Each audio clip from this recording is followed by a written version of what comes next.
All right. Good afternoon. Welcome to the afternoon experiment. My name, Emanuel Livingston. Uh, Thank you for joining me. That's the whole opening. That's the whole opening. Um, we'll be we'll be talking about a few different topics. We'll be talking about a few different topics. Um, but first, let me do as I normally do.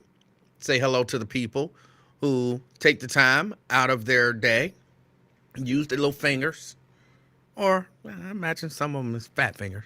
Use their fingers and type hello and where they're from, or whatever it is that they type. Let me just acknowledge y'all. First, let me thank everybody who's checking me out right now. Thank you all for your support. I appreciate you. I appreciate you. So that's first. And now let's do this. And yes, I'm going in order of the way they came. Sierra, she says first. She was first. She was. Good afternoon, Sierra. Robert Willis. Robert Willis, what's up with you? Good afternoon, Myosha. She says second. Well, you were second on Facebook. He beat you on YouTube. But what difference do it make? The fact is you here and I'm here. That's really what's important. Good afternoon. Got Terry in the house. Good afternoon, Terry, representing downtown. Anthony in the house, representing Clifton. Good afternoon, Anthony. Let me move this mic a little bit. All right. Got Preston, representing Avondale. Avondale in the house. Good afternoon. Terry says third. I don't know. What were you third at? You were so far from third.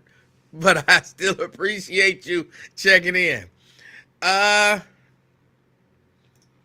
look at E-Man repping the Bengals. It's just a shirt. It's just a shirt. Same as I was telling you about the whole fraternities and sororities and stuff. It's just a shirt. I don't belong to the Bengals. It's a shirt. I don't even know where I've never in my life bought a Bengals shirt. So I don't know where I got this sweater from. Or sweatshirt, I guess. Sweatshirt. I don't know. But it's just a shirt. If it said Nike, I'm not representing Nike. I just have on a shirt that says Nike on it. When I wear the Flash, I don't actually represent the Flash. It's just a shirt.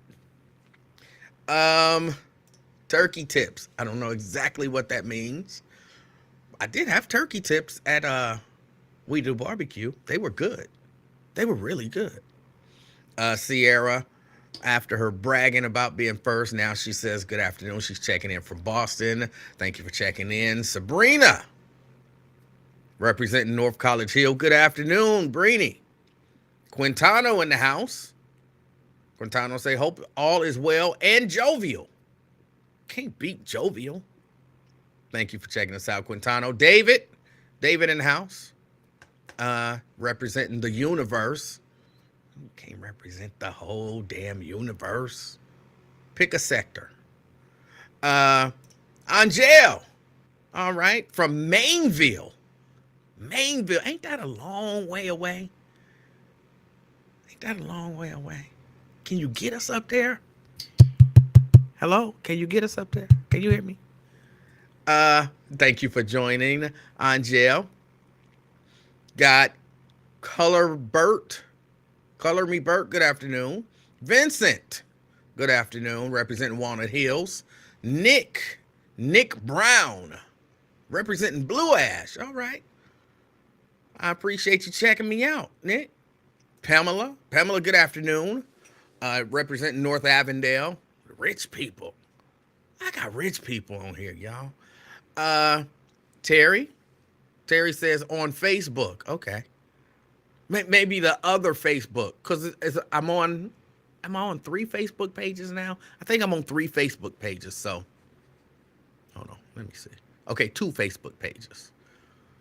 Brenda representing Fairfield. My OSHA says you'll never see me repping the Bengals. So who you rep? Who you rep? You rep rich stuff. Like you rep Lexus. And I wish I knew some like expensive name brands because I know you wear them. Is Dooney and Burke still a brand, like a purse brand? And is it an expensive purse brand? Because I know you representing them if they are. You only represent rich stuff. Miss Pittsburgh. Miss Pittsburgh in the house. We got Yo Underwood checking in from the JC. I'm assuming that means the Jesus Center. All right. Out there at the Jesus Center. Can't beat that. Anthony. Talking to Yo Underwood. Daryl. Good afternoon. Hey. Thank you for checking us out. For real, thank y'all for taking a few minutes out of y'all day. Or, a lot of minutes. However long y'all decide to stay here and kick it with me. Phyllis, good afternoon. Phyllis, good afternoon. Tria, Columbia Township. Represented. Thank you. My OSHA says I represent Chicago. I've never seen you with no Chicago gear on. Ever.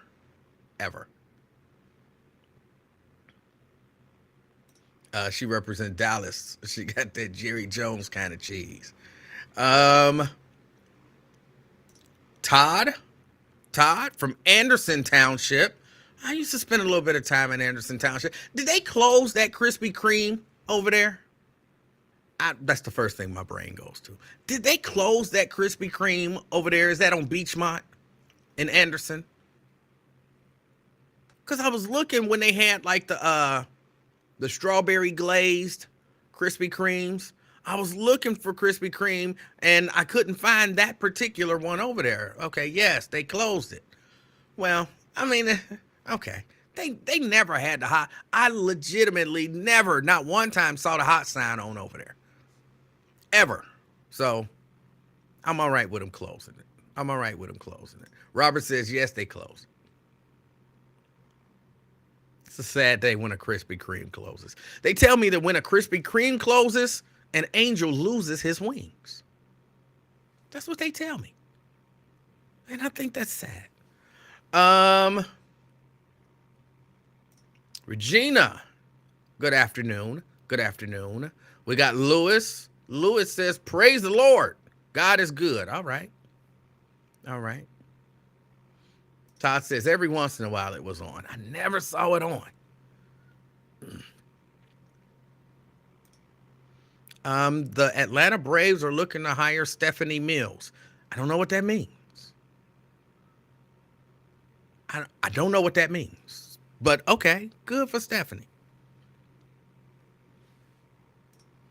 And Phyllis says, thanks for mentioning Krispy Kreme. Going to the store. Forgot to put that on my list. My favorite donut. All right. Tria says, who told you that? That an angel loses their wings every time a Krispy Kreme closes? Somebody who would know. I can't give names. But somebody who would know. It's true. It's damn true. Veronica. Veronica says, hey, everybody. Hey, Veronica. Thank you for checking in. Jack. Jack in the house. Better than Jack in the box, I guess. Thank you for checking us out. Jack and Mary. Mary checking us out from White Oak. Now, as y'all know, typically, I got Wyatt on because I try to catch Wyatt when I can. I caught a good portion of his show today. I thoroughly enjoyed a good portion of it. And then it kind of fell off the rails when one caller was on and they was going, and I was thoroughly enjoying the back and forth. And then a caller called in trying to create a back and forth. And it wasn't organic. It was disjointed. It was all over the place. I was like, he don't know what he's doing. Just hang up. This ain't good. Just hang up. It ain't good. But he stayed on with the caller who was trying to create something and just like almost just randomly. It was almost like he had put some stuff in a bowl and they were having an argument or debate, and he would just pull something out of a bowl and be like, light skin. What did that have to do with anything? Where did that come from? It was just, what does that mean? Stir up in the bowl. Name some dark-skinned couples in Hollywood. What? What are you talking about? What does that have to do with anything? So, yeah, it kind of fell off a little bit at that point. But, up until then, I thoroughly enjoyed it. He was talking about Will and Jada. I'm not talking about them. Not going to do it. So don't call. I'm not talking about them. But I enjoyed that conversation. It was fun. It was fun to listen to. All right, let me hit y'all with a few different things. I guess maybe a headline or two. Sidney Powell pleads guilty over efforts to overturn Trump's loss in Georgia. And she agrees to cooperate. Now look, I'm halfway following this stuff. Here's why I'm halfway following it. Only halfway following it. I don't know what's going to happen. I know Trump and a number of people were indicted and arrested in Georgia for attempting to overturn the election. And I don't know what's going to happen. And I know it's going to be a long, drawn-out process. And because I know it's going to be a long, drawn-out process, I'm not, like every day tuning into it and, what's the details? I don't know all the details, except they're accusing Donald Trump and his people of doing illegal stuff. Well, at one point, someone, who was the first one who pled guilty in that case?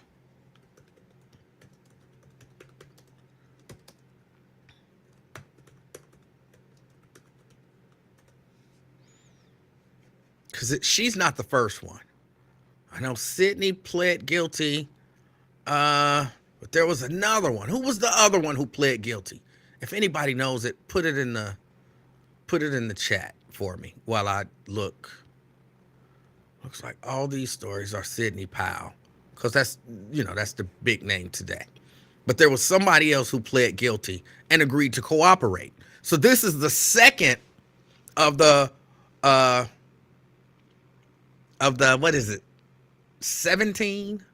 Told you I don't know all the details. But this is the second one who's pled guilty and agreed to cooperate. Now, y'all know I'm listening to all of the I'm not a Republicans. Y'all know how they do. They tell black people that they should vote Republican, but they tell you, but I'm not a Republican. I'm not a Republican. I'm just telling you that black people shouldn't be voting for Democrats. They should be voting for Republicans. All of those guys and girls. And I listen to them talk, and they tell you, or remember when all this stuff went down? They said ain't nothing to these charges. Ain't nothing gonna come of it. Ain't none of this stuff going to trial. This stuff is all gonna be thrown out. This stuff ain't nothing but a witch hunt. None of this means anything. It's all just gonna disappear. It's nothing. It's nothing. But it looked like dominoes might be falling.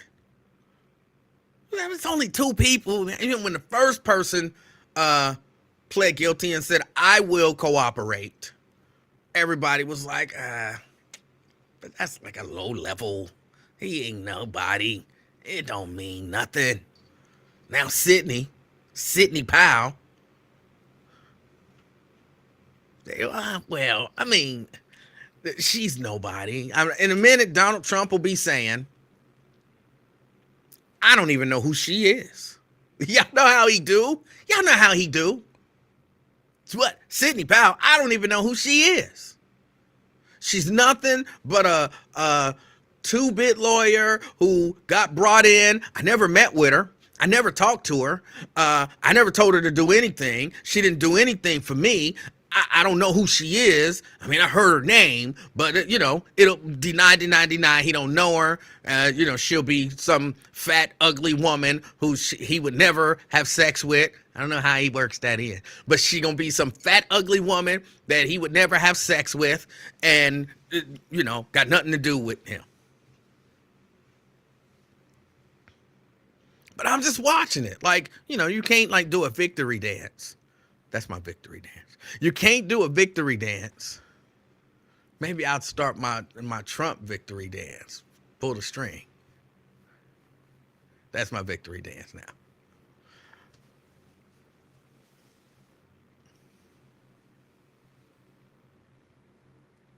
But yeah, now she's pleading guilty.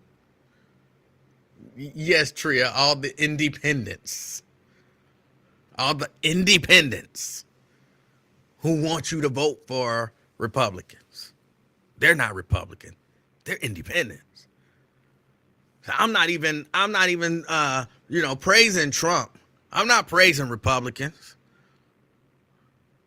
But Democrats don't do nothing for you. I heard Ron D on a couple of shows today, and he asked the same question on each show. There was one question that he was on Lincoln's show, and I heard him on Wyatt. And the question that he asked, which is a good question, what did you get for your black vote? What did you get for your black vote? You voted for the Democrats. What did you get for your black vote? That's a good question. It's a good question. And I'm going to just leave it at that. Y'all know I'm secretly hoping Ron D calls. I'm secretly hoping that Ron D calls. I guess it's not that big of a secret now that I said it out loud. But I'm secretly hoping that he calls. I figured the trifecta. And three of them. But it's a good question. What did you get for your black vote? I think it's a question that people should be asking on a regular basis. It's not a bad question. People should ask that when you vote for anything. You should be asking, what did I get for my vote? Or what am I going to get for my vote? What do I want for my vote? If anything. And when you look at it, in a block, if we as black people shape the election, it's a legit question to ask, what did I get for my black vote? That's what I'm asking with this red roll issue. What am I going to get for my black vote? Right? It's a legit question, and that's what he asked. I'm not going to answer because I am secretly hoping. I am secretly hoping that he calls in today. I love when Ron D calls. Y'all just don't understand. But yeah, Sidney Powell pleads guilty. She pled guilty to, I think, some misdemeanors. But she agreed to cooperate and testify truthfully in all the upcoming court cases. Which means they got two lined up. I don't want to necessarily say against Trump. Because if Trump didn't do anything illegal and they just tell the truth, and it turns out that he didn't do anything illegal, you're not really testifying against Trump, right? You're just telling the truth. But I did hear some independents say, this stuff ain't going nowhere. One of them guaranteed that none of this is going to trial. And they might be right. So far, they're right. Everybody's been pleading guilty. They're right. None of this has gone to trial. I've got a feeling that they didn't mean it that way. I heard a so-called retired brother from California say, all this stuff is going nowhere. None of this stuff is going to trial. None of this is going to trial. It's all going to be dismissed. It's all just a show. It's all just this. It's all just that. It's not even legal to be charging them.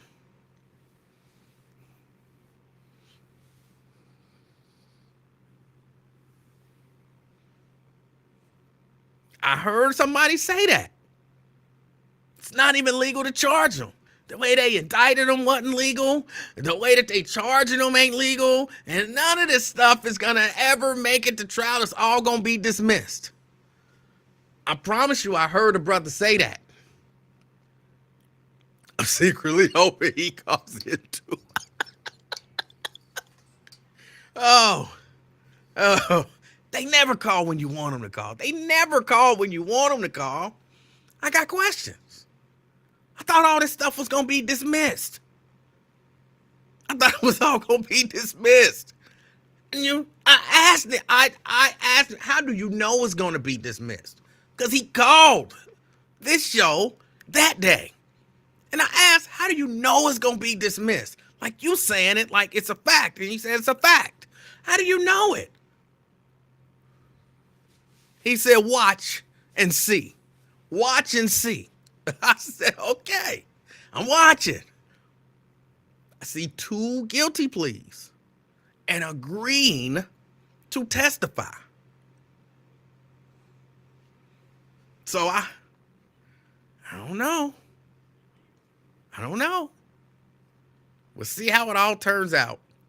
But I don't know, maybe, the Republicans, they got a plan. That's what it's gotta be. Like they don't have a real Speaker of the House right now. A couple days ago,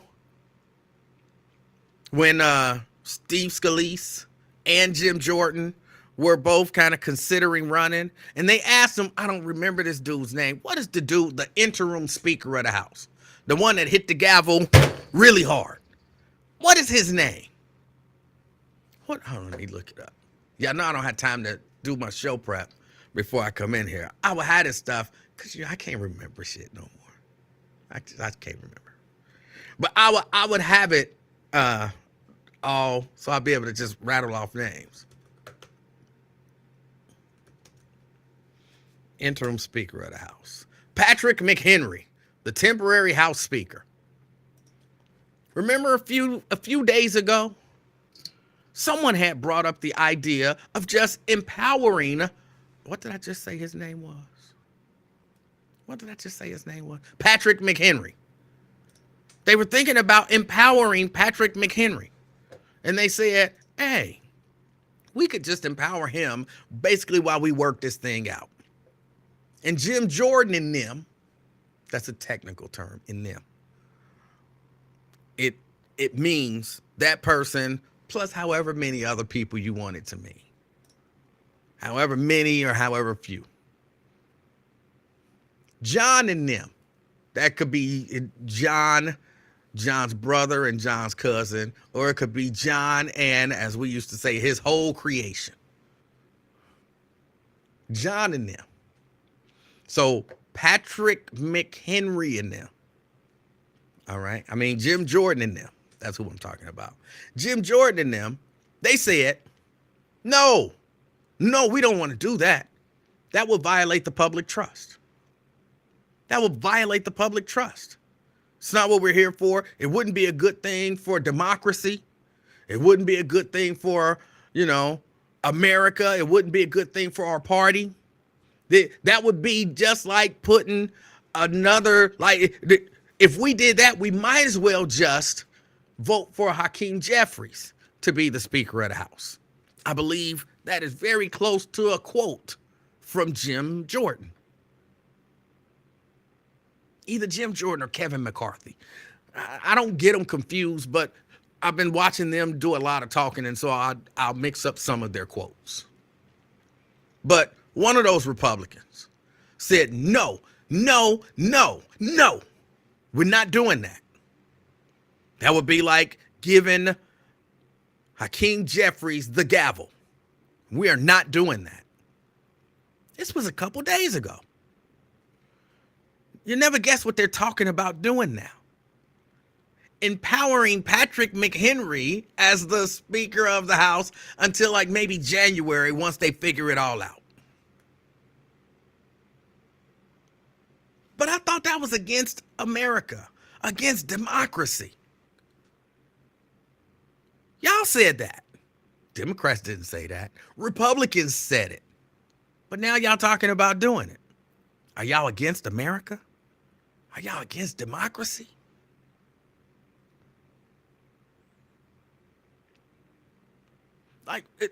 Republicans, y'all need to get y'all stuff together.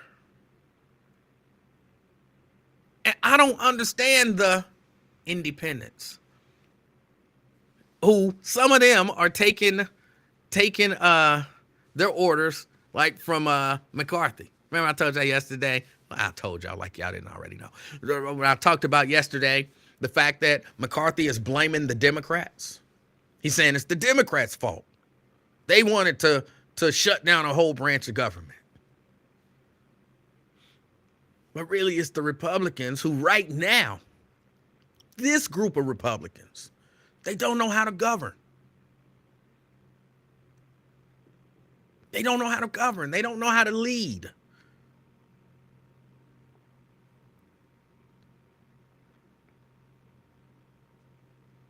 But these independents still following them.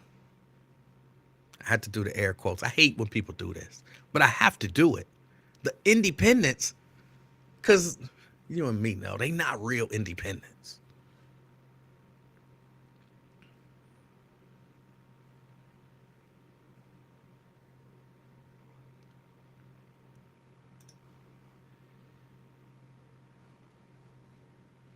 If Jeffries has more votes than Jordan at the time of the votes, he should be speaker. Shouldn't have to reach a certain number. Yeah, but that's the way they do it. That's the way they do it. Oh, wow. A book. Oh.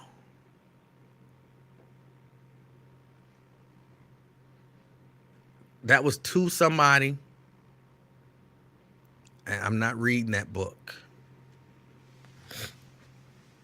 But yeah, Jim Jordan apparently has decided they was going to do a third round of votes. He said, no, I don't want to do it. Because in the first time, he was short 20 votes.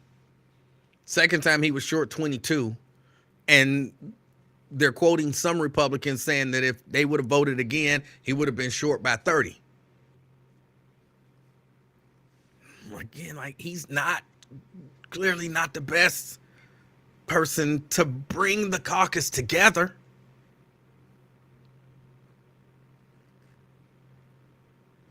But I don't know how you can argue that these guys are, hold on, okay, no, here's the argument. Here's the argument.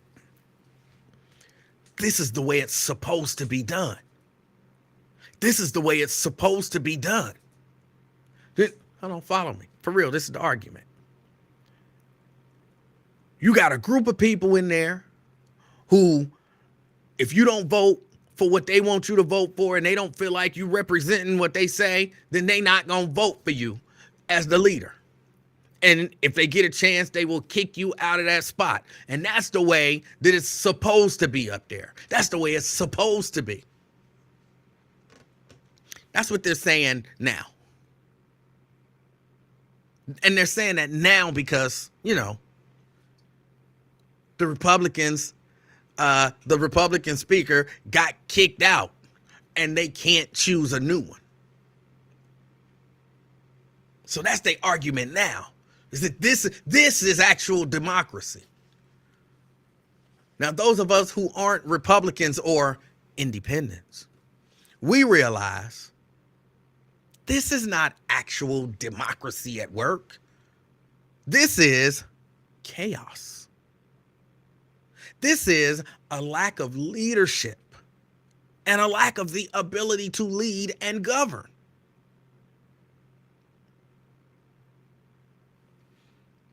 I'm just asking, this is all conjecture now, the question I'm about to ask. Let me ask you this.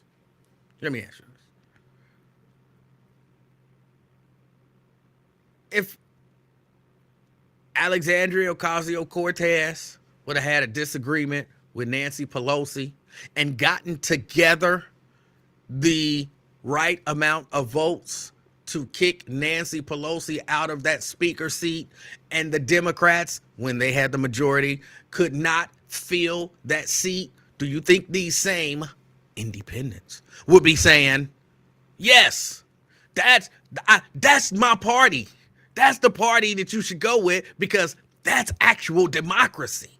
All this other stuff is just go along to get along, but that's democracy. Or would they have been saying, I don't know that I would have even been able to disagree with them. Would they have been saying, yeah, that's dysfunction. That's dysfunction over there.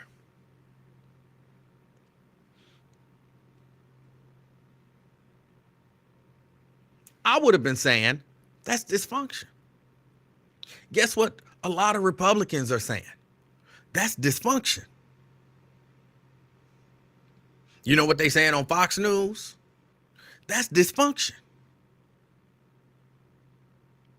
The independents, though, they're saying that's democracy. The Republicans are so good, they're the only ones getting democracy right. What are you getting for your black vote?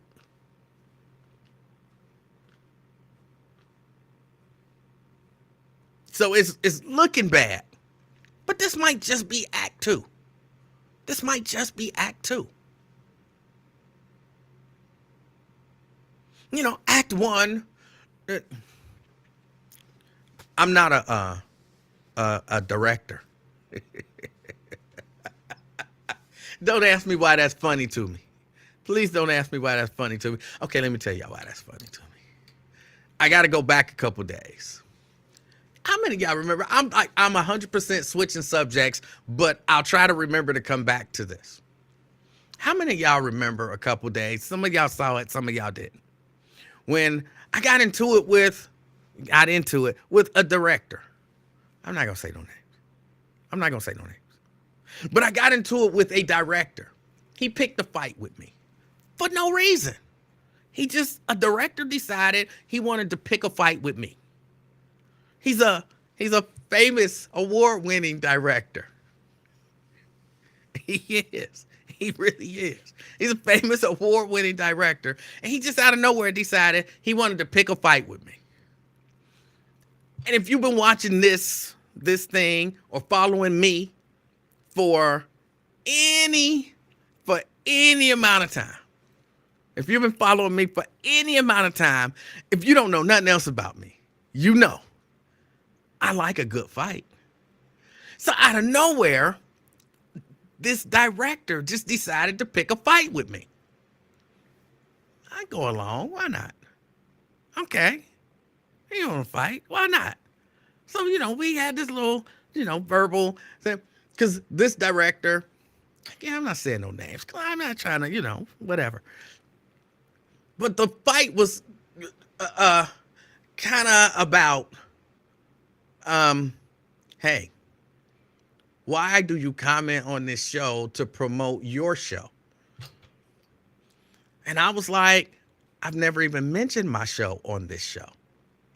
It was like, and I said in the course of this discussion, you mention what you do a whole lot more than I mention what I do. Said, I'd bet you $5,000 that you mention what you do more than I mention what I do. And then this person said, you on. And it was really simple to win the argument. It was really simple. I asked one question. I said, how many times have you mentioned what you do in this chat?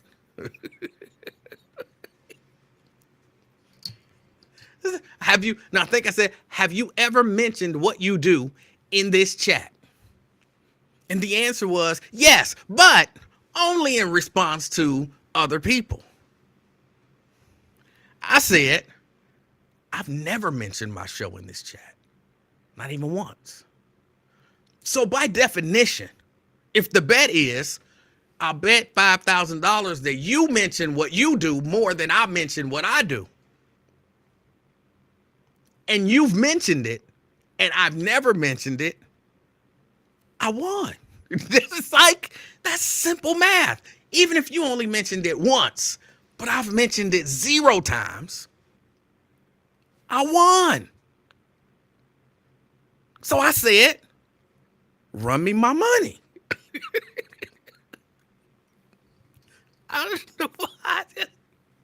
And again, I don't even know why any of this stuff came up. I have no idea why it even came up. I was just on my, doing my own little thing, commenting on Lincoln's show as I'm known to do. And, I'm just typing stuff. I sing that when I type on Lincoln's show. Unless, of course, I'm doing voice to text, because that would be weird. And out of nowhere, I get something about, oh, you want to be Lincoln Ware, always promoting your old show on Lincoln Ware. And I'm like, what? Why would you attack me just out of nowhere? Why? I thought we was cool. I thought we, I honestly thought all this time, all the little barbs that we trade was friendly, good-spirited jabs back and forth. I never took them personal. Not even once. I never took them personal. I was always cool with it. Like, oh, he threw a shot. Let me throw a shot back. Key. Apparently, this person was simmering. Just something inside their soul was simmering. So I say, run me my money.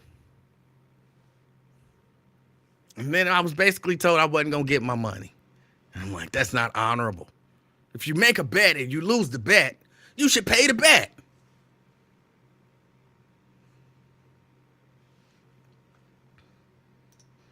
Actually, technically, I don't mention it. If you think about it, Sierra, I think about all of this stuff. Say you say to me, because you do periodically, are you doing a show today? I don't say, I am doing a show today. That would be mentioned in my show. I don't do that. I don't say, I'll be on late today. That would be kind of mentioned in my show. I don't do that. Go back and look. Anytime you ask me, are you doing your show today? What do I say? I think so. That's not mentioning anything. That is not mentioning anything. I don't mention this show. I think so. It's not mentioning the show. I don't do it. I don't do it. There's a reason I don't do it, but I don't necessarily need to get into that. But I'm saying I don't do it, even when asked. Even when asked, I don't do it. I don't mention the show.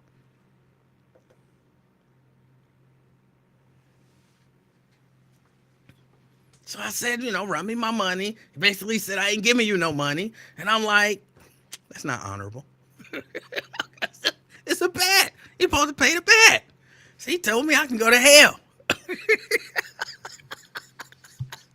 I don't know why this is funny to me. He told me I can go to hell. And I'm like, wow, that's excessive. I'm like, okay, I know you're not going to run my money, but I'm just happy knowing that I won. And, he said some other stuff, whatever.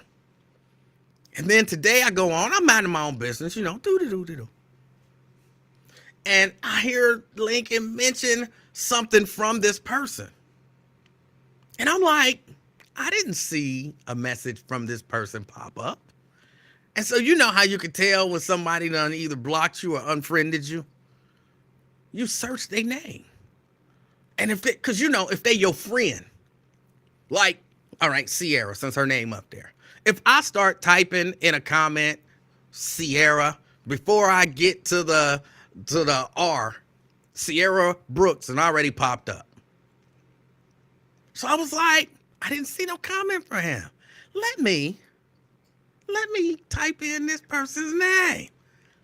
I'm like, it didn't come up. So then I go out and then I just search for the person, because you go to the search feature and you search for them and they name just don't appear. You know what that means? Somebody blocked you. Not just unfriended, blocked. Because if they just unfriend you, you can still search for their name and it'll pop up and it'll just show you that y'all not friends. You've been blocked when they name and they don't even pop up. You've been blocked. And I'm like, what I get blocked for? What I get blocked? Look, this is what I think is going to happen eventually. I'm going to log on to the Lincoln Ware show and I'm not going to see no comments. It's just going to be me typing stuff. I'm going to be like, ain't nobody home today, but I'm going to look up and it's going to be like 275 viewers. And Lincoln going to be reading comments and I'm going to be like, I don't see none of these comments. I'm going to be the only one who can see my comments because eventually everybody just going to be done blocked me.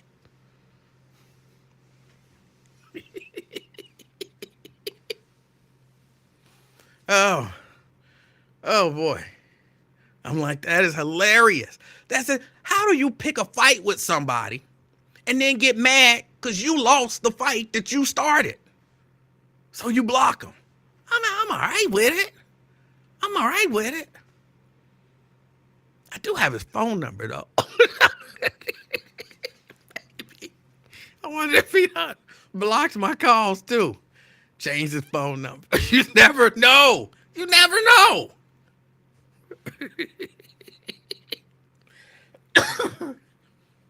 You never know. I might give him a call. Act like I don't know I've been blocked.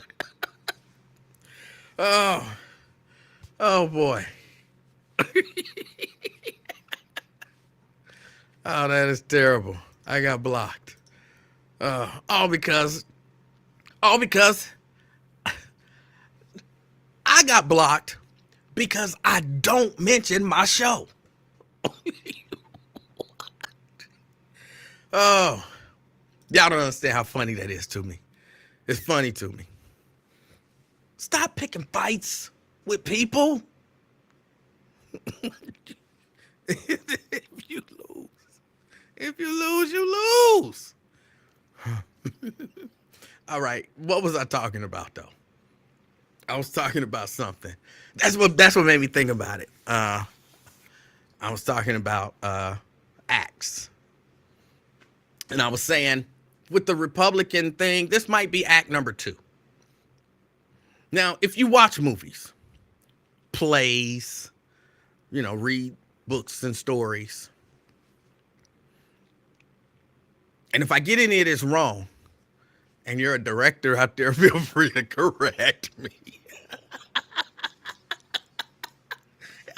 I'm sorry. I know it's not funny to y'all, but it is hilarious to me. So forgive me. Act 1 of a story is usually, a little upbeat. You setting everything up. This is the good guy. This is the bad guy. Protagonist, antagonist, all of that kind of stuff. Everything starts to going. Act number 2, typically, the bad guy gets the upper hand. The bad guy gets the upper hand. So by the end of act number 2, it looks hopeless. It looks hopeless. But there's always act number 3. Act number 3 is where the protagonist overcomes the obstacles put in their way. And usually, because, people like happy endings. So usually, they end up coming out on top. Think Star Wars original trilogy. Act number 1, we meet Princess Leia and Luke and Vader and all of that kind of stuff. We define the problem. There's this big moon space station that can blow up a planet, and our heroes have to fight the bad guys to take out this weapon. And they blow it up. And the heroes, we've defined the problem, and the heroes kind of come out victorious. But then act number 2, Empire Strikes Back. The bad guys don't just go away. They devise a plan. And they come up with a thing. And, By the end of act number 2, Han Solo is frozen in carbonite. The the the rebellion is in shambles. Luke got his hand chopped off. Oh, spoiler alert. If you haven't seen this. Spoiler alert. Luke got his hand chopped off. You know, they on the run. The whole nine. It's just at the end of Act 2, it looks like the Empire has won. Then Act number 3, basically you get 3 acts in one. They go, they rescue Han Solo and Leia and the droids, but then, you know, the Emperor, he comes in and he's got everybody and he sets a trap. It's a trap. Grand Calamari or whatever his name is. It's a trap. And everything looks hopeless. But Luke still has hope that his father has goodness in him. They get to battling and, you know, looks like all hope is lost, but then Vader throws the Emperor down that shaft. They drag him out. They drag out Vader because, you know, that took a lot out of him. Get back to Endor, you know, and the rebellion has won. The Emperor is dead, and it's a party all over the universe or the galaxy. That's your 3 acts. Right now, it could be act number 2 for the Republicans. Everything looked good. They took over the House. They got the votes in the election, and, you know, they got the majority in the House. They were winning. They were on all of these committees, and they were holding hearings about Hunter Biden's laptop. They were holding hearings about Hunter Biden's laptop. If they don't do nothing else, they gonna get to the bottom of Hunter Biden's laptop. You gonna know. They gonna know what was on Hunter Biden's laptop for all is said and done. If they don't accomplish nothing else, which it looks like that might be the case. If they don't accomplish nothing else, they gonna get to the bottom of Hunter Biden's laptop. So they were holding hearings on Hunter Biden's laptop. They had just started impeachment inquiry. Everything looked good, and then out of nowhere, a government shutdown is looming. And we got to kind of maybe cooperate a little bit with the Democrats. And then one of their guys said, "What? You cooperated a little bit with Democrats to stop the government from shutting down? I'm kicking your A out." And Kevin McCarthy said, "Go for it." And he said, "All right." And he did. And he kicked him out. And now all hope looks lost. They can't get a speaker. They don't want the what was the dude named? Patrick McHenry. But it looks like they got to get Patrick McHenry, which they say is horrible for democracy, horrible for America. It's like putting Hakeem Jeffries in as the speaker. It looked like that's what they about to do. All hope looks lost. So if this is act number 2, they could come back strong. They could come back strong. We just have to see. We have to see. But like I said, I know those independents. They told me. All of this Trump stuff is just going to go away. It ain't going to trial. It ain't going to amount to anything. That's what they said. And we know the independents, they wouldn't exaggerate. They wouldn't say things are fact that ain't a fact. So we'll have to see what happens. We will have to see what happens. But yeah, Sidney Powell, she pled guilty. That's that. And agreed to testify. A movie, ain't it sad? It is kind of sad.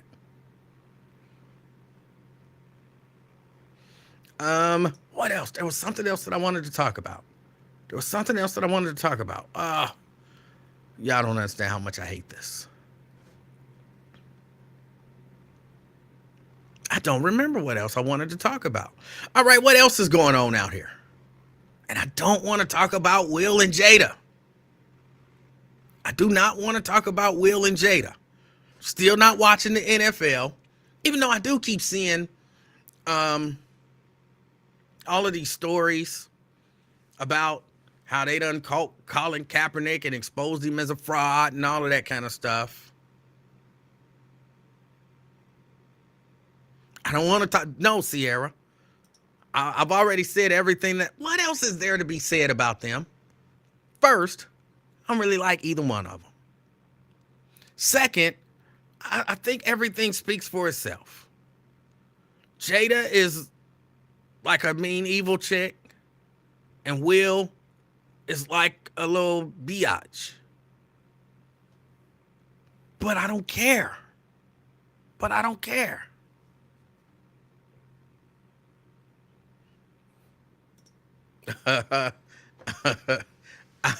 I don't have a beef with anybody. They have beef with me.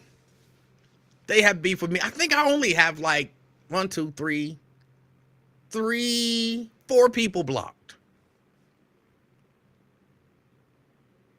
I only have 4 people blocked.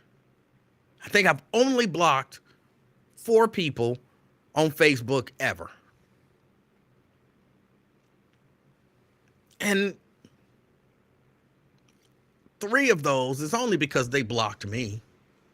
So I might have to go back and block the director. Just because he blocked me. There's ways to do it, even when you've been blocked. There's ways to block people. Like you can't search their name, but you can still block people who blocked you. Did I block Dumbass Bill? No, I didn't block Dumbass Bill. I didn't. I don't. Does Dumbass Bill even have Facebook? I would be shocked if Dumbass Bill has a Facebook account. He strikes me as the kind who, he don't know.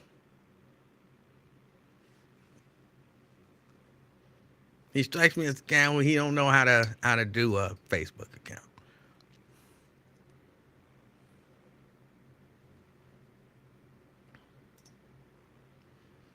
Okay, this is relatively long. Let's have a discussion about why it's so hard to find lifeguards to work at swimming pools in the black community. We need some solutions. As much as black kids love to swim, the black community is okay with having to rely on young white kids to be lifeguards. I'm assuming that's what you said at the end. To be lifeguards at pools in the community. I don't really know why it's so hard. Again, I'm speaking from, I never took a job as a lifeguard when I was a teenager. I never took a job as a lifeguard. I was certified to be a lifeguard, so I could have taken a job as a lifeguard. But for me, bro, that was a lot of responsibility to take on.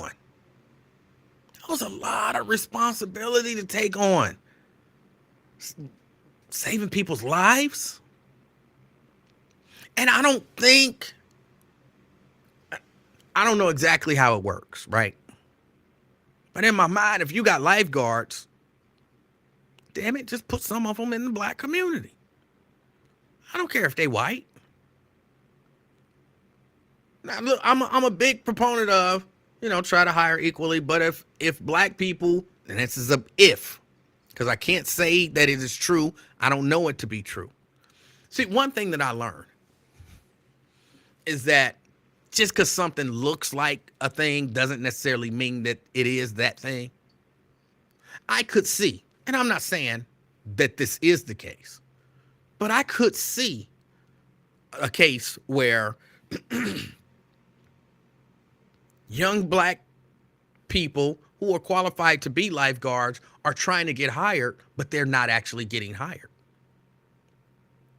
I don't know if that is the case. And don't tell me what they say, because they lie. So I don't know if that is the case.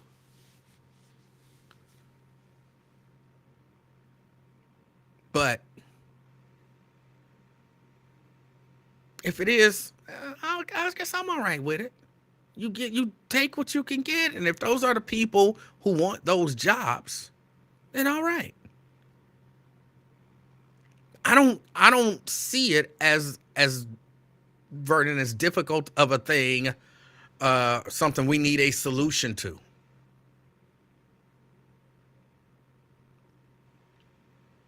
I don't see it as a huge issue.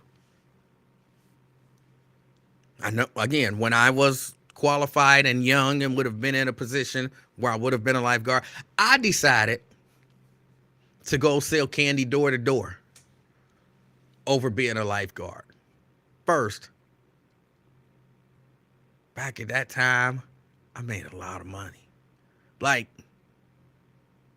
when I say a lot of money, I didn't make enough money to buy a car, but I made a lot of money. When I was doing that job, I always had money, like straight cash in my pocket.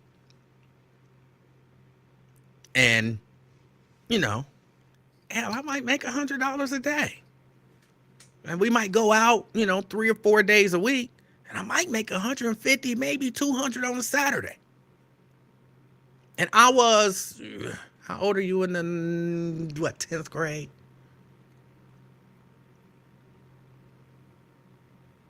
So I definitely wasn't, it was much easier for me to go knock on doors.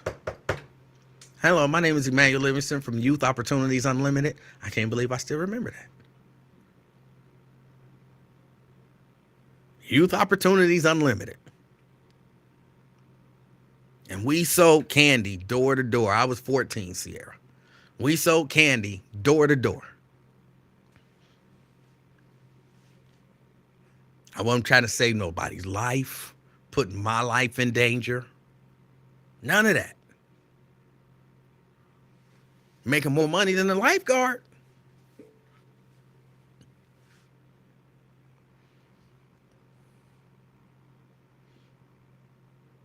Oh no. LaDonna says, never heard of them. Hey, it was kind of a little scam.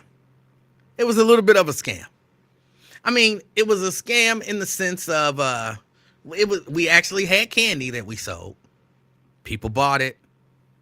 They got what they paid for. And we got a very, very small cut of the money. But people are very nice and friendly, and they will buy candy from children, at that time anyway, door to door. And so this shady dude, I'll be honest, I don't remember his name, but it was this shady dude who would come and pick us up. It was a group of us. I lived in Hawaiian Village at the time. It was a group of us. And he would come and pick us up in this van. This big, it was a big black windowless, van. This back was carpeted, but it was a cargo van. And he would come and pick us up, and we would all have our little boxes, and he would put candy in there. Stuff like, it was just stuff you buy from door to door. Turtles was a big deal. They sold well. I don't remember all what the other candies were. And we would sell them for like $3 or $4 or whatever it was. And if I sold a $4 box of candy, then I would get like 50 cents off of it. But they would load that box up with candy. Yes, it was a pervert, man. And it was shady as hell. It was shady. But we always got paid. Unless you made him mad, and then he wouldn't, he wouldn't take you. He would come and pick up all the other kids who would go, and he would be like, I'm not taking you. And then you would just have to be there lonely, like, oh, he didn't take me. I didn't even make no money. And then he would drop us off. It would be nighttime when he would drop us off. I know he was breaking all kind of, youth employment laws and all that kind of stuff. And we didn't fill out no paperwork or nothing. So the money wasn't taxed. He didn't pay no taxes on it, but he got out, I sold something for $3.50. I mean, for $4, he got $3.50. I don't know what his investment was in the candy itself, but yeah, he was making out like a bandit. Because like I said, some nights I would make $100. And on weekends when he would pick us up, like he would pick us up early Saturday morning, we would hop in the van, and then he would take us out to like a wealthy neighborhood.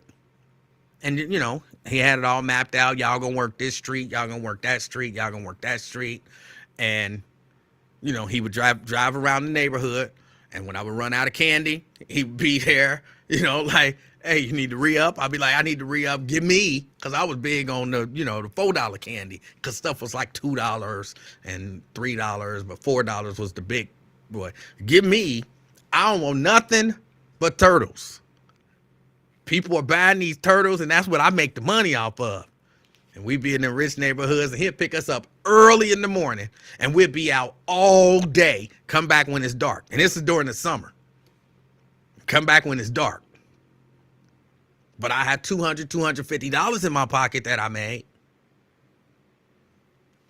Y'all keep asking. I didn't eat any of the candy. Everybody know you don't get high on your own supply. I didn't eat any of the candy. That's right. I had to re-up on turtles. Give me turtles. No, you got to take some of the peanut brittle. That was one of them. You got to take this peanut brittle. Don't nobody buy the peanut brittle. And the peanut brittle was like $2.50. I don't want to sell peanut brittle. I just want to sell turtles. He'd be down there at the corner. I'm like, what'd you sell? I'm like, this is what I sold. We gave the money, keep track of your stuff. And at the end of the night, bam, bam, bam, there's my money. And he had big wads of money, because it might be 10, 12 of us in that van. White, black, all of us was poor. But it might be 10 or 12 of us. He would pick us all up.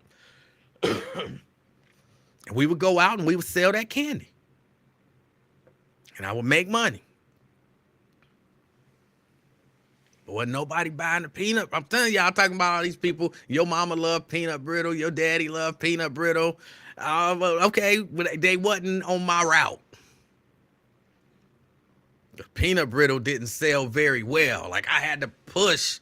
Like, I'll be in the middle of the thing. I done sold all my little turtles.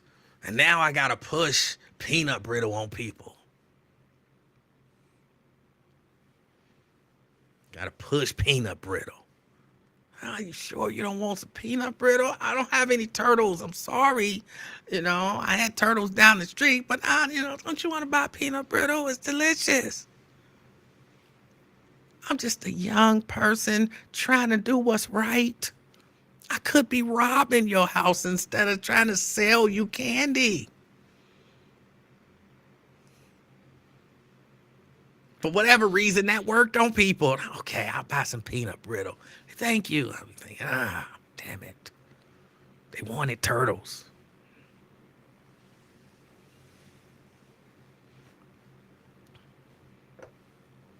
I don't know how I got into that story. I don't know how I got into that story. What was I talking about before I started talking about that?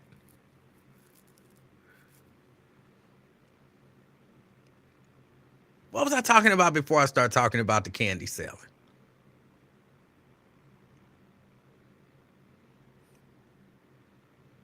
Why would I say pause? What did I say? What did I say? That lifeguards. Yes, thank you. Thank you, Sierra. But the bottom line is, there was no part of me that was going to go be a lifeguard. I wasn't going to make that kind of money. And there was risk involved.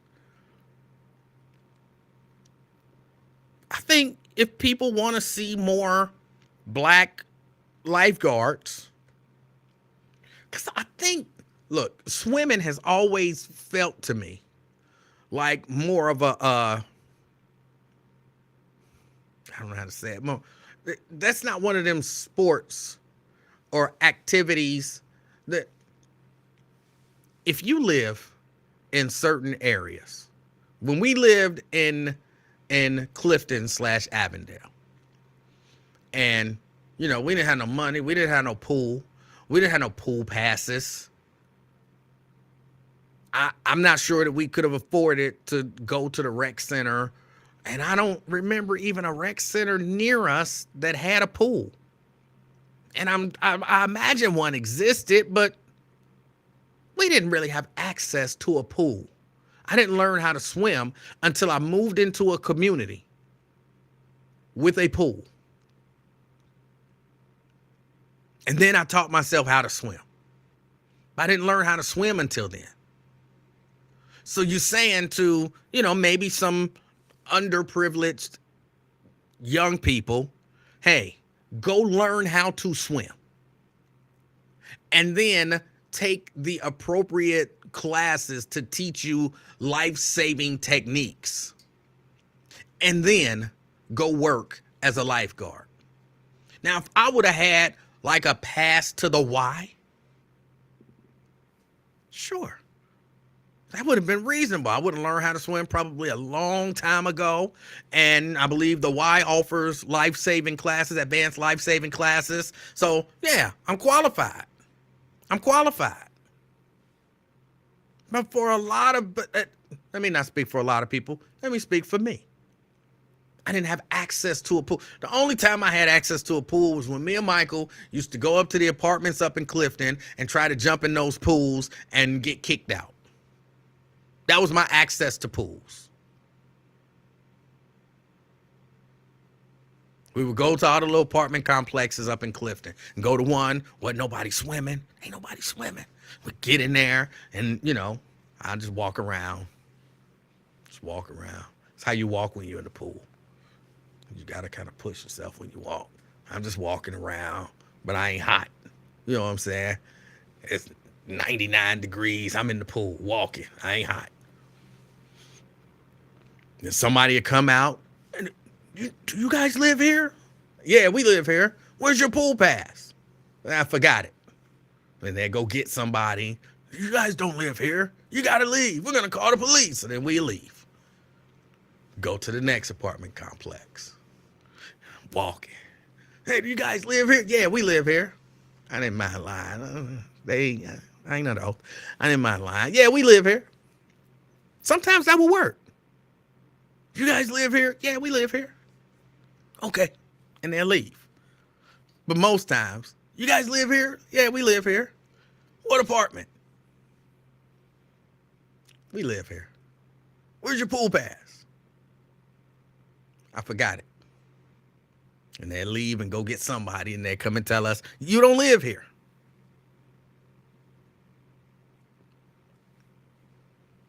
But I didn't have access.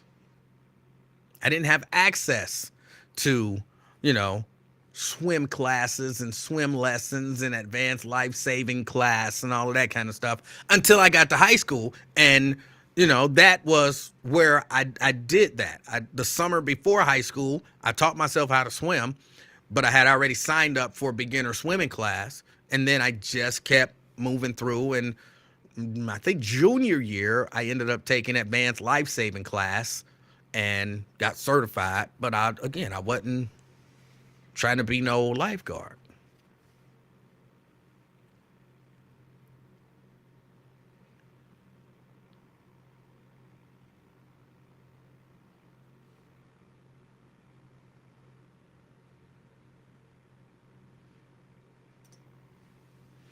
Vernon says the Recreation Commission provides paid training on how to be a lifeguard, including swim lessons and Red Cross certification on life saving.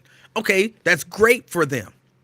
But I know people don't understand this. And this, for whatever reason, it drives me crazy that people don't understand this. The Red Cross can offer $1 million to every kid. But if the kids don't hear about the fact that the Red Cross is offering $1 million, they're not going to get the $1 million.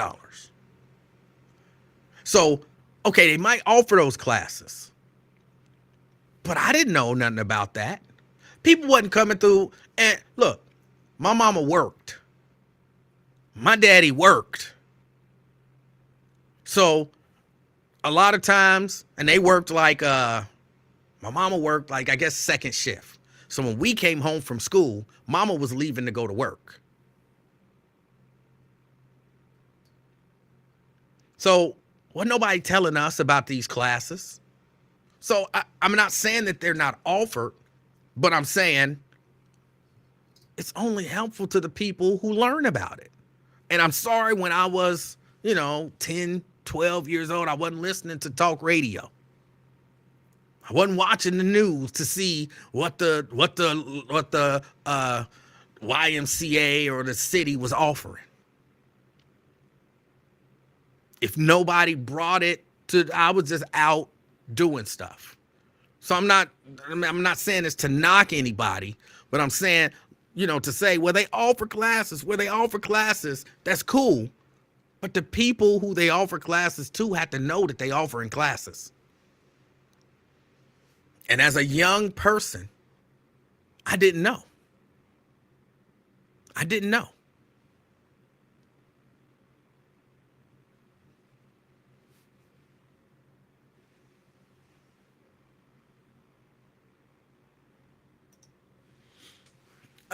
Isn't there some organization that has swimming lessons for adults so adults won't feel embarrassed learning with kids? No, if you don't know how to swim, take your ass out there and learn how to swim with the kids. No, I'm saying no. I don't know. They probably do. But why would you feel embarrassed? If you can't swim, you can't swim.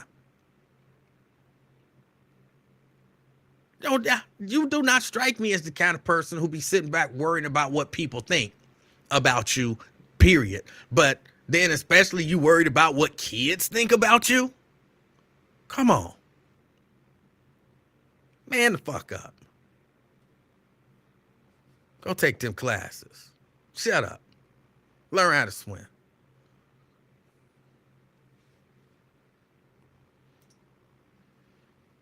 Every year, it seems like someone from the Recreation Commission comes on Lincoln Show and begs for lifeguards. Do you recall them ever being on this show? The director's name is Daniel Betts. I'm sure he's been on the buzz before. Probably has. But do you think that the teenagers who they want to be the lifeguards are listening to the Lincoln Ware show? That's the point I'm making. I'm 16. I'm 15, 16, 17. I'm probably not listening to the Lincoln Ware show. Like, oh my goodness, Lincoln is talking about lifeguards today. Hey, friends, gather around the radio, the AM radio, while we listen to Lincoln Ware and this guest talk about lifeguards. So you know it, but what, you 40, 50, 60, 70?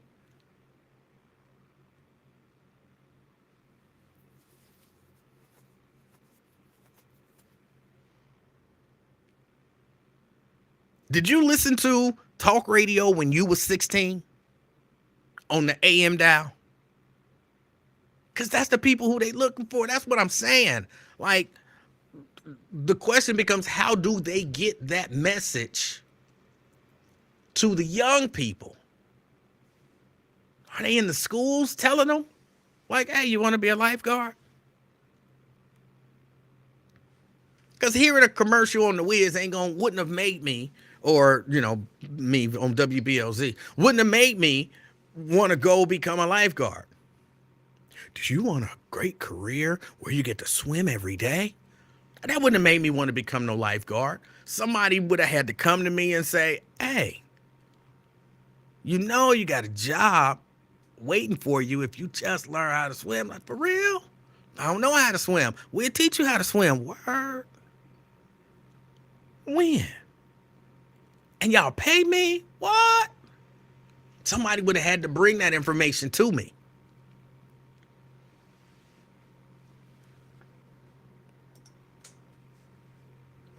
No, but their parents and grandparents are listening. We talk about lots of topics on his show that pertain to kids because it takes parents' permission anyway. But that's just it. Maybe they parents and grandparents ain't listening. Maybe they work 2 jobs. And they worried about feeding their kid. Making sure that their kid ain't getting no trouble. Checking their kid room for guns. And the last thing they thinking about is, oh, let me tell him about this stuff I heard on Lincoln Ware's show about a lifeguard. I'm not saying that to say there's anything wrong with it. I'm just saying sometimes I don't know that people look at, where's parents? Where are parents? Don't we, maybe we haven't. Let me let y'all in on this little bit of a secret. A lot of parents aren't good parents. I know. And every young person's parents aren't paying attention to them. I know we think they are. I paid attention to my kids when they were growing up, so every parent is paying attention to their kids as they grow up. It don't necessarily work like that. A lot of these kids are out here doing it by themselves almost. Kind of fighting and scraping and making their own way. Them kids that y'all see, them kids probably that I saw at the movies, acting wild. I'm sitting there, ain't they got no home training? They probably didn't. There's a good chance they didn't have home training because their parents wasn't that involved in their lives. So, sure, there are parents who are involved. And, whatever. It's a lot of them that's not. And we sitting there like, but don't they parents hear it on the Lincoln Ware show? First, maybe they parents ain't listening to the Lincoln Ware show. They parents is listening to the Wiz or listening to underground mixtapes and know all the lyrics to Sexy Red. Y'all ain't even thinking about that, are y'all? Come on, y'all all see all these grown people out here listening to Sexy Red, know all the lyrics. With the red hair and the pink hair and the purple hair and the green hair and the blue hair and the white hair and them eyelashes like that. The 50-year-olds and the 60-year-olds still doing all of that stuff. A lot of them got kids. They not listening to Lincoln Ware. I'm just telling y'all for real. It's when you see them people out there and you looking at them like, you too damn old to be acting like that. They probably got kids somewhere that they ain't paying no attention to or that they raising the same way.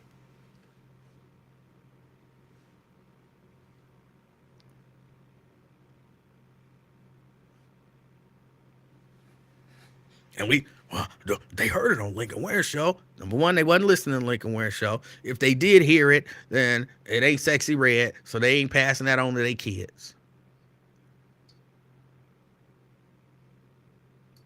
And their kids is, I'm just being honest.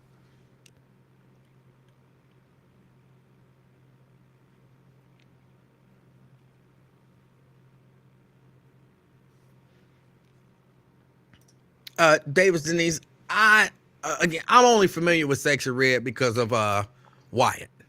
I'm only familiar with her because of Wyatt. He brought Sexy Red to the community as far as I'm concerned. And I don't hate that young lady.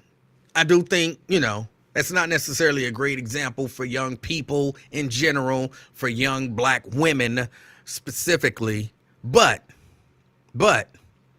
I don't wish anything bad on her, I don't think she's the most evil thing out here. I just, I wouldn't. Just like when I was young, Two Live Crew wasn't, the best thing to be listening to. I don't think she is. I don't think that make her evil or people who listen to her bad people and all that kind of stuff. I just use that as the example because if that is all that, you're kind of exposed to and you're just exposing yourself to stuff like that and you've only been exposing yourself to stuff like that, that could be a problem. That's all I'm saying. And so she was just the example.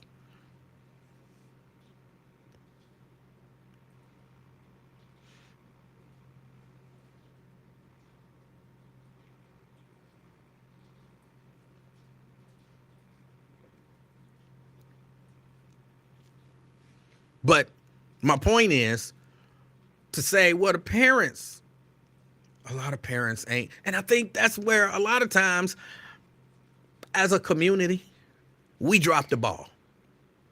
Because we get mad at parents for not doing their job. Rightfully so. But then we act like we don't acknowledge that there are parents out here who don't do their job. So that means that there are kids out here who need a whole lot extra. Parents ain't nothing. Parents ain't doing this and parents ain't doing that. Okay, what you doing for those kids? Well, that's their parents' responsibility. But you just acknowledge that the parents ain't nothing. And the parents ain't doing nothing. Well, I'm not responsible for raising their kids, but you acknowledge that their kids exist and that they're not good parents. So you can't say you're solving the problem by being mad at the parents. That's not a solution to the problem. When you see a problem, you acknowledge a problem. Because to me, if you're talking about how parents out here ain't S and ain't raising their kids right, that means you acknowledge that there's a problem. You see it. So you see it and you acknowledge it. What's your solution? If your solution is parents need to step up, you just acknowledge that they don't and that they not. So they probably won't. So now what's your solution for all of those kids out there with parents who won't step up? And if you don't have a solution for that, maybe stop complaining so loudly about it until you come up with one.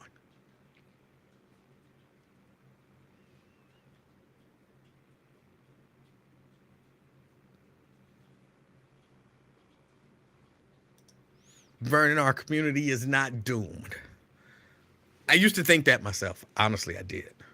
I used to be like, these generations coming up are doomed. And here's the conclusion that I came to. Some of these kids, some of these young people, and some in our community are indeed doomed. But not the community. Not the community. And while we are fighting what feels like a losing battle, and it might be, but while we are fighting what feels like a losing battle, you don't stop fighting because you're losing. You keep fighting because in this battle, as you keep fighting, you ain't saving everybody, but you can save some. You can save some.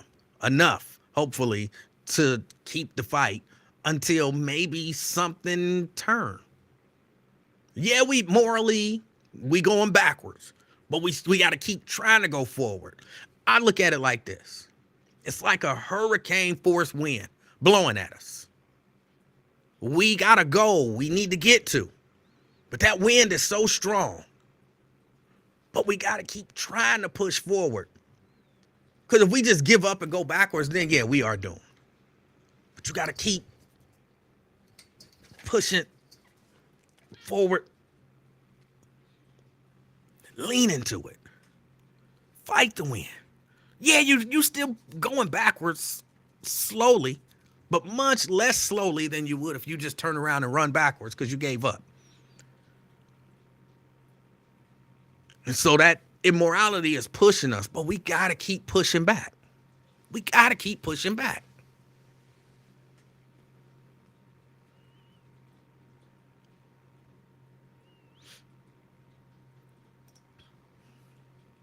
Vernon says, what can anyone do about how someone else is raising their kids? Unless you're saying they should call 241 kids every time they see bad parenting.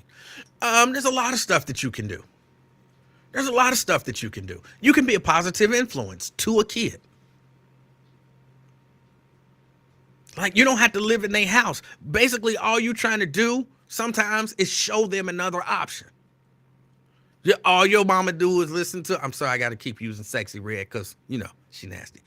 I'm sorry, all you and your mama do is listen to Sexy Red and talk about this and wear them eyelashes. I don't know why them eyelashes bother me so much, but they do. But you show them another option. You just talk to them. Talk to them about stuff. They may or may not absorb it. They may or may not take heed to it. But you just talk to them. You reach out to them. The kids be out here on the street, riding their little skateboards and scooters and bikes and all of that kind of stuff. And I go out there sometime. And I sit and they, always curious about me. I start talking to them. And the interesting things that kids say and the kids believe, like you see, they get into a little argument or something over the, like, hey. No, we ain't doing all that fighting. Yeah, but he's so and so, and you just start talking to him. And next thing you know, you cool with him. So now when I go out there, they're like, hey, Mr. E. I be like, hey, how you doing? They get to telling me stuff. I don't be caring. I'm just being honest. I don't be caring. But I act like I care. They think I care. I guess I do care. I don't care in the sense that, I make it a priority in my brain and all that kind of stuff. But I listen to them. I be proud of them sometimes. I'm just some guy that live on the street. And they be out there sometimes acting wild. Especially for that one house. It's one house where they don't raise their kids. They kids be outside going buck wild. But when they come up to this side of the street, they act right. Am I raising their kids? No. But I'm showing them something else. I'm showing them something else. So they watch the way that I correct the kids and, that I direct the kids and all that kind of stuff. I'm not out there all the time, of course. They kind of watch the way that I correct and direct the kids and all of that kind of stuff. And they fall in line when they come up here. So if nothing else, they know how to act. But if they just getting raised by whatever is going on down in that house, if they don't know how to, they don't know, they didn't know how to act. They didn't know how to act. But at least now they can't say, I didn't know, because they know how to act.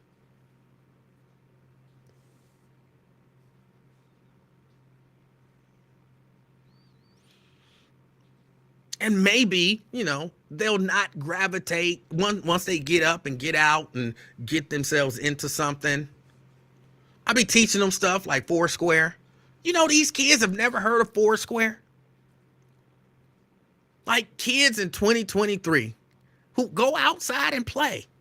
They never heard of Foursquare. Can you believe that? I wish I had a poll. I would not put them on the poll. That would be my concern. Like, oh, I got a poll. And then they get up there and start dancing. Oh, sexy red. No. This is for tetherball. Because I would teach them tetherball. I actually mentioned tetherball to them. And they was like, what? What? Like, y'all ain't never heard of tetherball? And I'm trying to explain the game to them. And they like, that sounds stupid. I'm like, what is wrong with y'all? They be laughing at me. Y'all ain't never heard of tetherball? But I would teach them. LaDonna, are you saying you never heard of Foursquare? You can't be serious. You heard of Foursquare.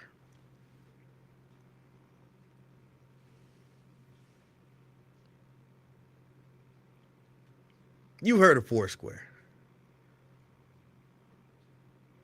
Oh my goodness. That's sad. That's sad, LaDonna. I emotionally, I weep for you. I weep for you.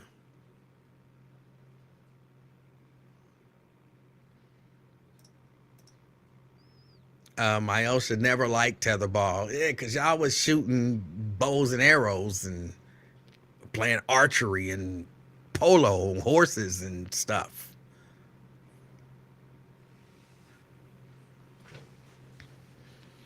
But Vernon, I believe it was. That's, in my opinion, that's the answer to your question. Like, no, you can't necessarily raise other people's children, but you just show them maybe a little bit of attention, show them a little bit of a love, and show them another way. Whether they grab it or not, you can't control that. And that's just fighting against the wind. That's just fighting against the wind. I don't know if I'm going to win those kids. I don't know if I'm going to lose those kids. I don't know any of that kind of stuff. But I'm pushing against the wind. I'm trying to hold it back as long as I can before it just overtake us.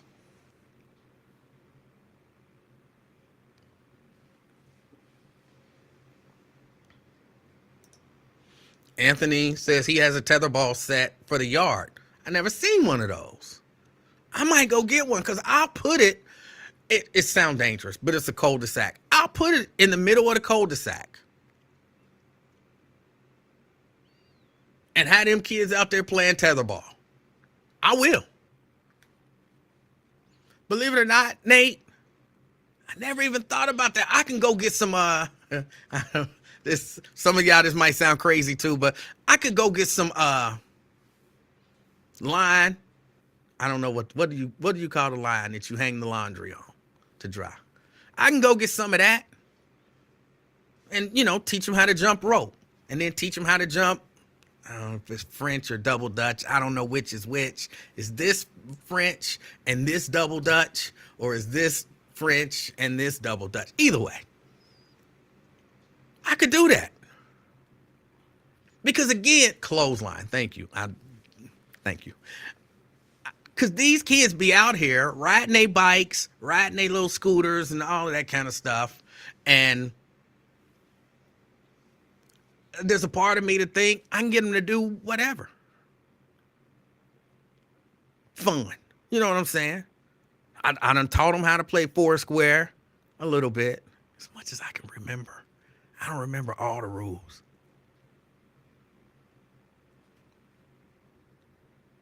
But I could teach them tetherball. I could teach them how to jump rope.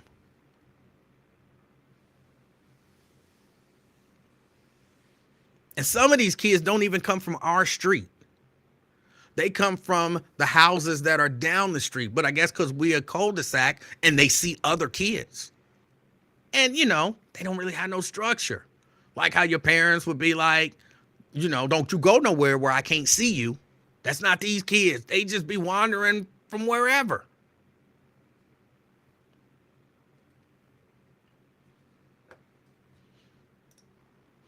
I don't actually play them, Scott, but if I did, hell yeah, I would cheat. You got to dominate. And sometimes you got to cheat to dominate. Yes.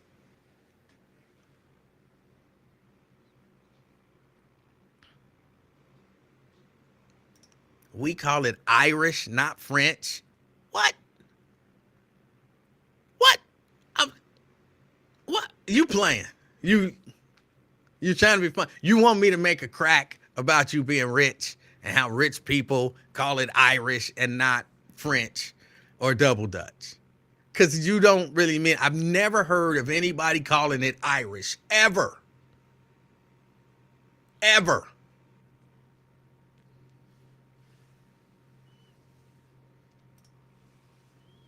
Jason says, how do you know they aren't classmates and came to play with friends? I don't even understand the point of that question. I don't understand the point of that question. They be whatever you want them to be. My point ain't whether or not they're friends or classmates or whatever. My point is they're kids that come and play on this street. And I try to have a little bit of a positive influence on them. That's my point. You can think of them as whatever you want to think of them as.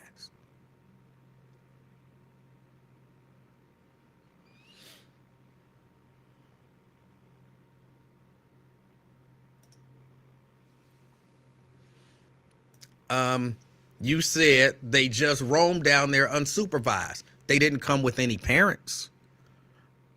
In my book, 9 and 10-year-olds walking down the street, playing in a area where their parents are not with them and can't see them, that's unsupervised. But maybe you look at it different. You win. Whatever it is you're trying to win, you win. Because it's not my point. It's not my point.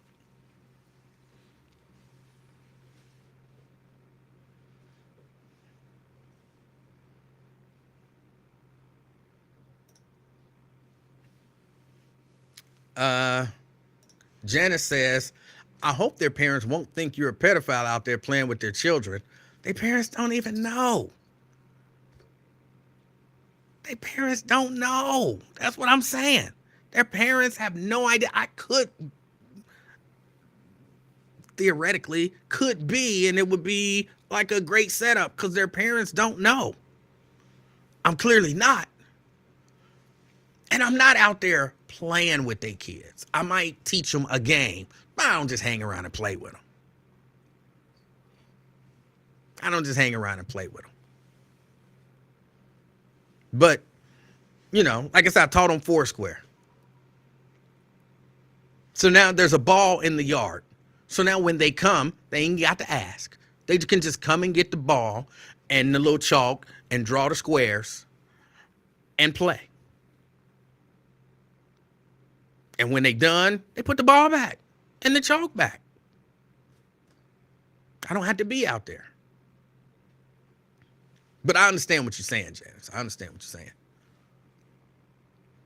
But like I said, the sad part is, at least the sad part to me is, their parents have no idea. Because they're unsupervised.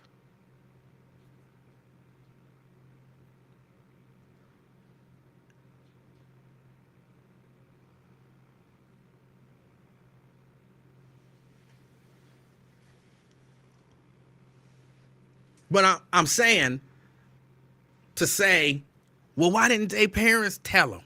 Why didn't their parents teach them?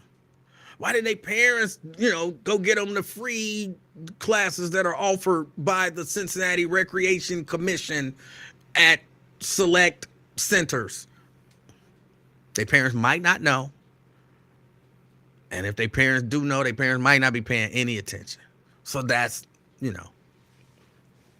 have to do that. You have to do that. Esteban, I'm not playing or teaching them how to do any of that stuff. I never liked Duck, Duck, Goose. Freeze tag was cool. I might teach them freeze tag. Because one of the other things that I'm doing is I'm trying to get the little baby out there with them. She's only 5. And, a lot of them are a little older. But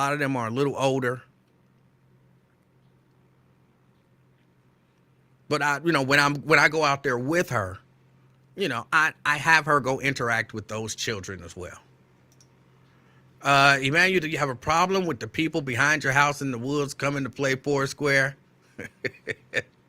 I don't think they're concerned about playing Foursquare.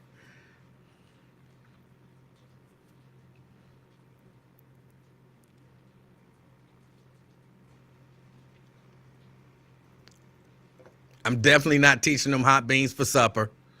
I'm definitely not teaching them that. Y'all try to get me hemmed up. Like I said, I just want to, I interact with them. I'm not out there every day with them. I'm not even out there every week with them. But I will see them out there and be like, hey, how y'all doing? Hey, Miss E. What y'all doing? Oh, we just ride down to school. Y'all ever heard of, that was out of Foursquare thing. Y'all ever heard of Foursquare? What? Y'all ever heard of Foursquare? What's Foursquare? Y'all really ain't never heard of Foursquare? What is Foursquare? Here, I'm going to teach y'all this game. I taught them with a basketball. But then I had to go get one of them little rubber balls.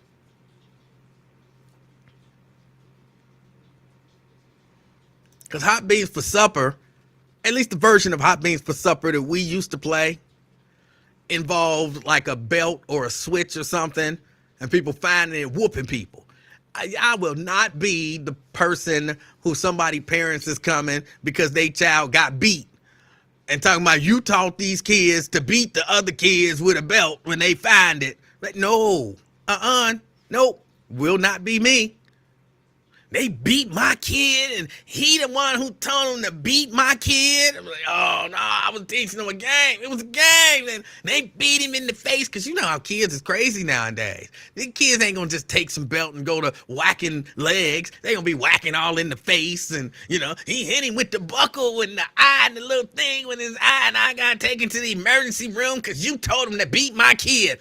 Hey, no, no, no, that will not be me. That will not be me. I'm not teaching them nothing about abusing, hitting, or none of that kind of stuff. Nope. No, Daryl. Nope, not doing it. Another one, Brenda says she never heard of Foursquare. Where did y'all grow up? Because that might make a difference. Maybe it's a regional thing or something. Where did y'all grow up to have never heard of Foursquare? We used to stand in line waiting for our turn to play Foursquare. And y'all never heard of Foursquare?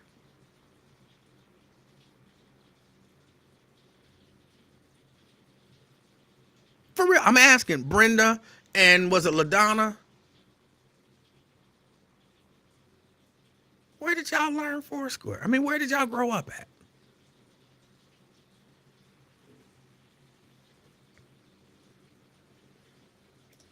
Right, Sierra, I'm with you. Regina, I'm with you. Foursquare was the game. Rules was fluid. Rules were fluid, but Foursquare was the game.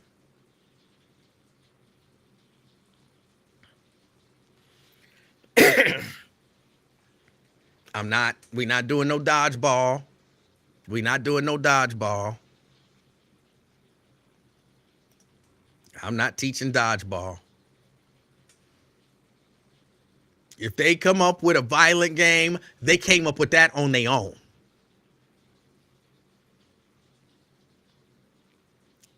That's right, spiking that ball in the corner. And we, like I said, rules were fluid. So it would all depend on who was playing. And you could hit the ball and then you catch the ball. And we used to catch the ball and like really like just cheat, like hold it and walk to where we wanted to walk to. And the other person had to try to be ready for it. Yeah, rules were fluid.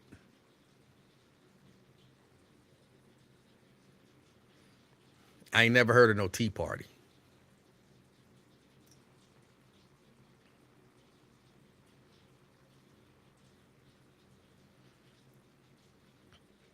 Yeah, it was like tennis, just different. But again, rules were fluid. Usually, if I really think about it, if girls was playing, then it was just the regular old, Foursquare. But when it was like four dudes, just about everything was on the table. Like I remember, there was one game where it was just a cheat game. So you would hit the ball. And that was the only person who really had, the first person. And then the other person could catch it and literally just take it and sit it down on the corner of the next square. You lost. So we was cheating. That's why I said rules were fluid. It all depended on who was there and who was playing and, how silly we wanted to be with it. But it was always fun.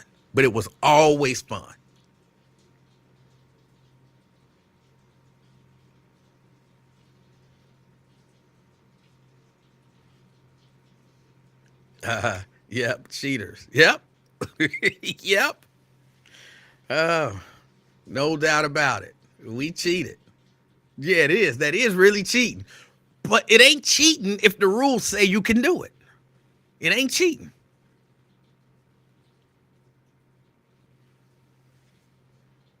I never thoroughly understood hopscotch. It just always seemed like a stupid game to me.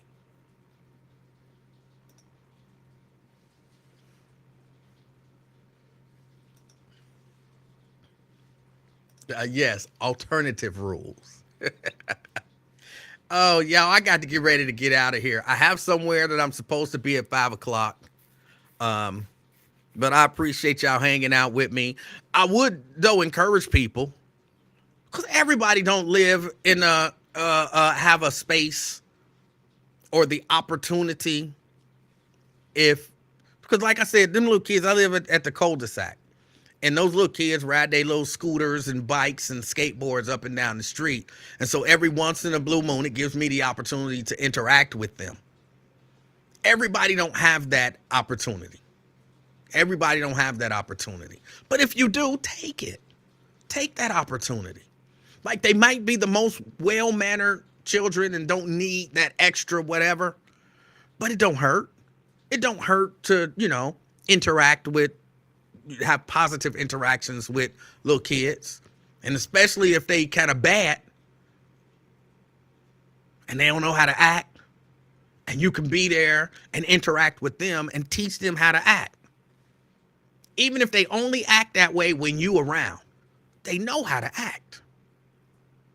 That means they know how to act. If they know how to fake it because you around, that means they actually know what's supposed to be done. And then, something's got to be in them, hopefully, to at some point kind of do things that's supposed to be done the way it's supposed to be done. But yeah, take some time. And if you run across that opportunity, take some time to interact with little kids.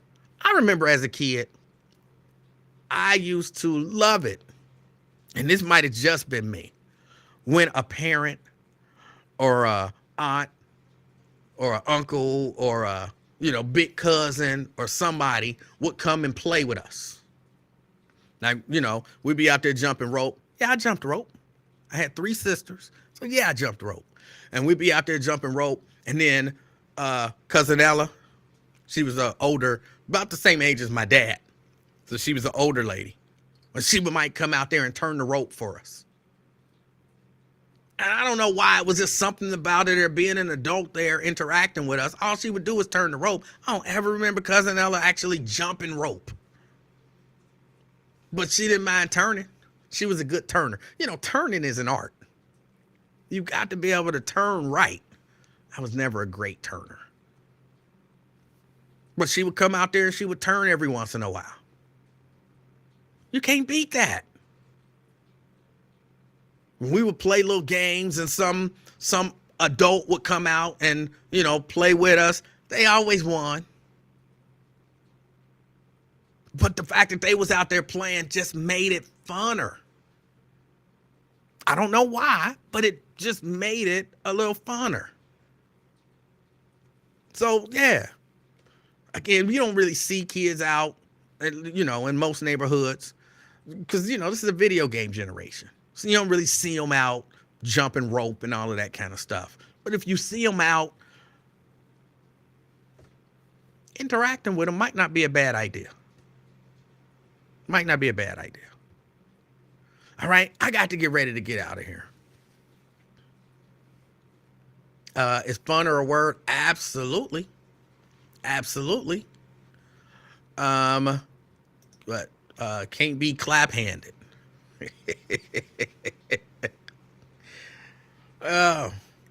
Mary says she was a designated turner.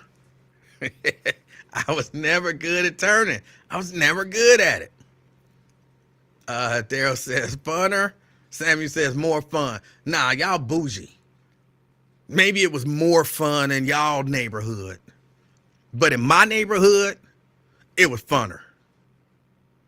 It was funner. In my neighborhood, funner all day. Somebody was, that's more fun. I don't know, what is wrong with you? You mean funner?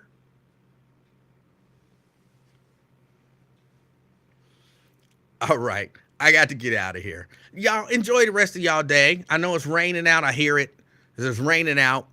But if you are out and about, or even if you just at home with your significant other, with your kids, with your grandkids, nieces, nephews, cousins, wherever you are, if you interacting with other people, be the reason somebody smiles today. Till next time, I'm out, y'all. Peace.